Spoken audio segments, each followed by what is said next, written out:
ግን ማለት ነው የአቤን ቴክስት ከጓደኞቹም ከሄሉም ደብቆ እስካሁን ያስቀመጠው ምን አይነት ቴክስት ቢሆን ነው? ምን አይነት ቴክስት ቢጻፍለት ነው?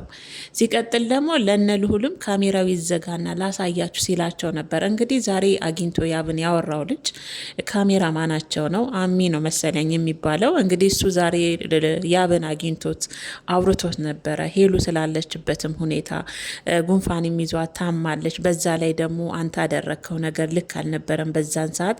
ያም ተጨምሮባት ሄሉዬ በጣም ስሜቷ ተጎድቷልና ያብ እስቲ እባክን ቴክስቱ ምን አይነት ቴክስት ቢሆን ነው? ቢያንስ ለእኛ እንኳን አሳየንና ነገሮችን በአጭር ጊዜ እንፍታና ወደ በፊት ፍቅራችሁ ተመለሱ። ምናልባት ይሄንን ቴክስት የላከው ሰው የሁለታችሁን ፍቅርና የሁለታችሁን ሰላም የማይፈልግ ሰው ቢሆንስ ለምንድን ነው ሶስተኛ ወገን ሁሌ የምታስገባው? ለምን ከበፊት አትማርም? ያን አይተሃል። በውሸት ነው ያ ሁሉ ደረጃ የተዳረሳችሁት። ያ ሁሉ ጊዜ ተኮራርፋችሁ ያ ሁሉ ብጥብጥ የነበረው ሶስተኛ ወገን አስገብታችሁ ባልሆነ በውሸት በሆነ ነገር ነው። ዛሬ ለምንድን ነው በማይረባ ቴክስት የዚችን ልጅ ስሜት ጎርተዋል? ዛሬ ግን ይህ ነገር ተፈቶ ሳይረዝም ባጭሩ ተቀጭቶ ሄሉዬም ወደ ድሮ ደስቷ መመለስ አለባት። ምናል እንደምትወድ ምናል እንደምታፈቅር ታውቃለህ። አንተን አታ ሄሉዬ ምናል ስሜት ውስጥ እንዳለች እኔ ሄጄ አይቻታለሁ።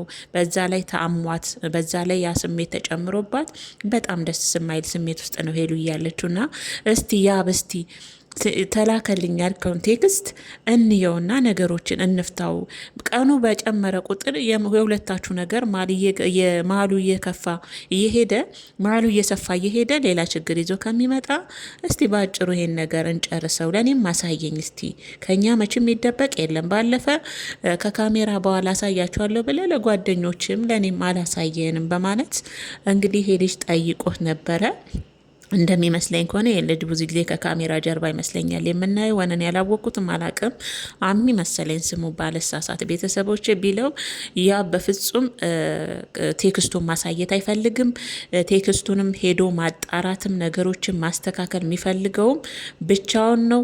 በዛ ላይ ደግሞ ያብ ጋር በጣም ፍርሃት አለ። እውነት ለመናገር ማለት ነው። እውነት ፍርሃት ምንን ይፈጥራል መሰላችሁ? እምነትን እንድታጡ ያደርጋችኋል። በጣም የመጠራጠር ስሜት አለባት። እያንዳንዷን ነገር ከሄሉ በላይ ቴክስት ተላከ የሆነ ነገር እያለ በዚህን ሰዓት እንዲህ ክፍተት የሚፈጠር ከሆነ ህይወቱን የሚረብሽ ከሆነ ይሄ ህይወት አይደለም። ምክንያቱም ፍርሃት ያመጣው ነገር እምነት እንዳይኖር ያደርገዋል፣ እምነቱን ያሳጠዋል ማለት ነው፣ በሚወዳ ፍቅረኛው ላይ ማለት ነው። ስለዛ ያ በጣም ተጠራጣሪ ነው። እንዳየሁት ከሆነ ይቅርታ አድርጉልኝ ቤተሰቦች፣ በጣም ተጠራጣሪ በፍርሃት ተሞልቶ ነው ህይወቱን እየተጓዘ ያለው ማለት ነው። ይሄ ደግሞ ፍቅር ላይ ከባድ ነው ብዬ ነው ማስበውና ሄሉሻ ደግሞ እንደዚህ አይነት ልጅ አይደለችም። እውነቴን ነው፣ ብዙ ጊዜ ተናግሬ ያለው። ሲቀጥል ደግሞ ቴክስቱን እኮ ብቻውን ሄዱ አይደለም ያ ማረጋገጥ ያለበት። ቴክስቱ ተላከልኝ ያለው ጉዳይ የሄሉን ጉዳይ እስከሆነ ድረስ እሷም ማይታ ያንን ሰው አግኝታ ነገሮችን መፍታት አለበት። ሲቀጥል ደግሞ ያብ እንዴት ነው የሚያስበው? ለምን እኔ እንጃ ለምንድን ነው አንዳንዴ ትክክለኛውን ማሰብ አይችልም። ምክንያቱም ለምን ተላከ? አሁን ልጁ እንዳለው ፍቅራችሁ ሲመለስ ጠብቆ የላከ ሰው ይኖራል። በፊት ለምን እንደተጣላችሁ ይሄንን ቴክስት አላከላችሁ? አሁን ስትታረቁና ፍቅራችሁ ወደ ድሮ ሲመለስ ጠብቀው ለምንድን ነው ይህን ቴክስት የላኩት? ለምንድን ነው ይሄንንስ ማሰብ ማገናዘብ ያቃተህ? ለምንድን ነው ያብ በማለት ጠይቆታል። በትክክል ነው። ለምንድን ነው አሁን ፍቅራቸው ሲመለስ ወደ ፍቅራቸው ሲገቡ ለምንድን ነው የቴክስት የተላከለት? ያብስ ለምንድን ነው ቴክስቱን ብቻውን ማጣራት የፈለገው? ባለ ጉዳይ እኮ ሄሉም ጭምር ናት አይደለ? ሄሉም ጭምር ናት። ይህን ነገር አጣርቼ ነው መወስነው ብሏል። ስለዛችን ልጅም ይመለከታታል። አሁን ሄሉ ምንም በማታቀው ጉዳይ ቴክስቱ ምን ይበን እንኳን ምንም የምታውቀው ነገር የለም። እች ልጅ ግን እየተጎዳች ነው ያለችው ማለት ነው። አሁን ትናንትና አይቻለው ሄሉ እንደዚህ አይነት ስሜት ባትሆን ጥሩ ነው። እኔ ግን እንድጠራጠር አደረገኝ የሄሉ ስሜት። እውነትም የቴክስት እውነት ነው ብዬ እንዳስብ አደረገችኝ። ምክንያቱም ተሰብራ ተጨንቃ የሆነ የማይሆን ስሜት ውስጥ ነው ትናንት ቪዲዮዋን ያየሁት። እሷ የማይሆን ስሜት ውስጥ መኖሯ ለእሱ ጥርጣሬ የፈጠረበት ማለት ነው። አስቡ እንዴት እንደሚያስብ አያችሁ። እሷ ተደስታ ደስ ብሏት ቢሆን አይ ምንም የምታውቀው ነገር የለም ስለዚህ ቴክስት ብዬ አስብ ነበረ።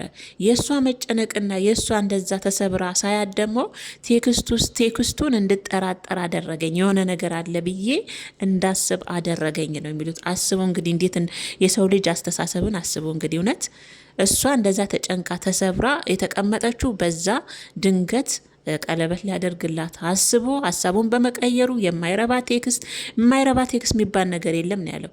እያንዳንዷን ህይወቴን ሳራምድ ይሄ የፍቅር ነው፣ ይሄ ህይወት ጉዳይ ነው። እያንዳንዷን ነገር ማጣራትና ማወቅ አለብኝ። እያንዳንዱን ነገር ቆጥረ ትችለዋለህ። ያ የተላከልንም ነገ ሌላ ወሬም ሊመጣል ይችላል። ያንን እየሰማ እስከ መቼ ፍቅርንና ህይወትን እየበጠበቅ ትኖራለህ? ከምትሰማ ወሬ በላይ እኮ የወደድካትንና ያፈቀርካትን ሴት ነው ማመን ያለብህ ብዬ ነው የማስበው እንጂ በተላከል ሄሉ እንዲህ ብለው በላኩል ቁጥር ፍቅርንና እሷን መረበሽ ከሆነ የከባድ ነው። እያንዳንዷን ነገር የምታጣራ ከሆነ ማለት ነው። ማጣራትም ቢሆን እንኳን የእሷን ደስታ እየጠበቅ እሷ በማታውቀው ሁኔታ ሚስት ደግሞ ንጹህ እንደሆነች ፍቅረኛ ሚስት አልኩ ይቅርታ፣ ፍቅረኛ ንጹህ እንደሆነች ልብን እየነገርክ ነገሩ ግን ጥርጣሬ የሚገባ ከሆነ ያንን ነገር ከሷ ኋላ የእሷ ደስታ ሳይረበሽ የእሷ ስሜት ሳይጎዳ ማጣራት ትችላለህ እንጂ ሁለታችሁ ተገናኝታችሁ ጥሩ ላይፍ እያሳለፋችሁ ወዲያውኑ ቴክስት የሚገባ ከሆነ